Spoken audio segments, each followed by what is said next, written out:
Hello everyone, welcome to CodeChef. Myself Jwala and today we are going to solve the problem which came into Starters 228. The name of the problem is Balloon Smash Party and the problem code is BOP3E. The difficulty rating of the problem is Cakewalk and the prerequisite is a doc. Let's start with reading the problem statement over here. So guys, problem says there are n friends at party playing a game called Balloon Smash. Each friend I as an annoyance factor A of I. If the ith friend is hit by A of I balloons, they immediately leave the party. The game proceeds according to the following rules. The friend takes turns sequentially from 1 to n. If the current friend has already left the party, the turn moves to the next friend. If there is no next friend available, the game ends. When it is friend I's turn and they are still present in the party, friend I hits every other friend currently present in the party with exactly one balloon. After doing so, friend I leaves the party. Then for any remaining friend J who has been hit by A of J balloon so far, this friend will immediately leave the party. Your task is to determine how many balloons hit each friend by the time the party ends. Input format: the first line contains a single integer t denoting the number of test cases. Each test case consists of two lines. The first line contains a single integer n, the number of friends. The second line contains n space separate integers a1, a2 till a of n, where a of I is the annoyance factor of the ith friend. Output format: for each test case, output a single line containing an integers. The ith integer should denote the total number of balloons that hit friend I by the end of the party. Constraint for t lies from 1 to 10 to the power 4, for n lies from 2 to 2 into 10 to the power 5, a of I lies from 1 to n. The sum of n overall test cases does not exceed 2 into 10 to the power 5. So guys, now let's understand the sample test in the question. We'll precisely over here. Because this question is pretty much clear. It says that there are n friends at a party playing a game called Balloon Smash. Each friend I has an annoyance factor a of I. If the ith friend is hit by A of I balloons, they immediately leave the party. The game proceeds according to the following rules. The friend takes sequentially from 1 to n, okay? And let's say if the current friend has already left the party, then the turn moves to the next friend. And if there is no friend, in the game will end there itself. And when it's friend I's turn, then there are still present in the party. That's the next friends are present. Friend I hit every other friend currently present in the party with exactly one balloon. After doing so, friend I leave the party.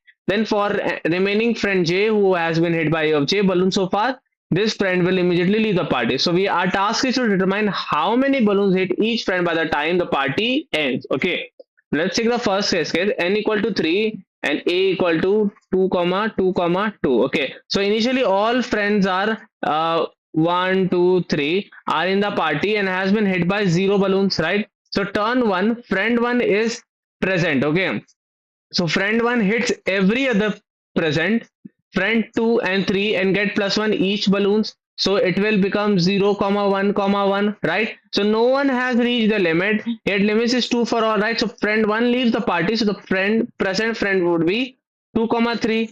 So on the turn 2, friend 2 is present. So friend 2 hits every other present 3 friend, every other present friend, and 3 gets plus 1. Balloon received would be 0 comma 1 comma 2. So friend 2 leaves after finishing the turn, friend 3 has no been hit by 2 balloons, which equals a3 equal to 2. So friend 3 leaves immediately. So present friend, so no friend remains, so the game ends. So final balloons received would be 0 comma 1 comma 2.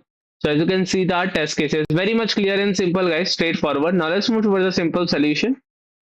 Let's think of a slow solution first. We define an array H where H of I denotes the number of balloons that the ith friend has been hit by so far. Initially H of I equal to 0 for all I. Now for each I equal to 1 to n in order, if H of I is equal to A of I, this friend has been hit by enough balloon that they have left the party already, so nothing happens. If H of I is lesser than A of I, this friend is still at the party. They will hit every remaining friend with a balloon. So for J such that J greater than I and H of J lesser than A of J, the value of H of J will increase by 1. This can be implemented to run in O of n square time, with the final answer being the array H. To complete improve the complexity, we make the following observation. When we are looking at friend I, let K denote the number of friends before this who threw balloons. Then at this instant, we have H of I equal to minimum of A of I comma K. This is because one balloon from each previous person has hit person I. If this counts is A of I or larger, friend I would left the party as soon as the ith balloon hit. Otherwise, they have been hit by every balloon so far. So rather than updating the entire array H every time, we can build it dynamically while iterating through friends. That is, let K denote the number of friends who has thrown balloons so far. Then for each I equal to 1 to n, If k greater than equal to a of 5 present, person I has been hit by a of 5 balloons and left the party. Their final h of 5 value is a of 5 itself, so we just output this. K doesn't change. If k is lesser than a of 5, this person has been hit by k balloons and is still at the party. Their final h of 5 value is k, so we output k. And then k is implemented by 1 since they throw a balloon at everyone else. The solver's problem would be in linear time. So guys, I think the solution is pretty much clear. Now let's move toward a simple C++ code. So guys, this is my simple C++ code. I took the input for all the test cases as well as my array, and I initialize k equal to 0. I initialize answer n length array. I ran a for loop. Over I am checking a of 5 lesser than equal to k. I will make answer of a equal to a of 5. Else answer of I equal to k. I will increment k. And I've run a for loop for printing my answer. And as you can see that guys, I have got my C++ code right. Now let's move forward to my Python code. So guys, this is my similar Python code. I took the input for all the test cases as well as n and a. I initialize k equal to 0 and answer equal to array of length n. And I'm running a for loop. And if a of 5 is lesser than equal to k, answer of I equal to a of 5, else answer of I equal to k. I will increment k, and at the last I will simply print the answer. And as you can see that guys, I have got my Python code right. So guys, I think the solution, the code and the approach is pretty much clear. Now let's meet in the next video. Thank you so much guys for watching our videos.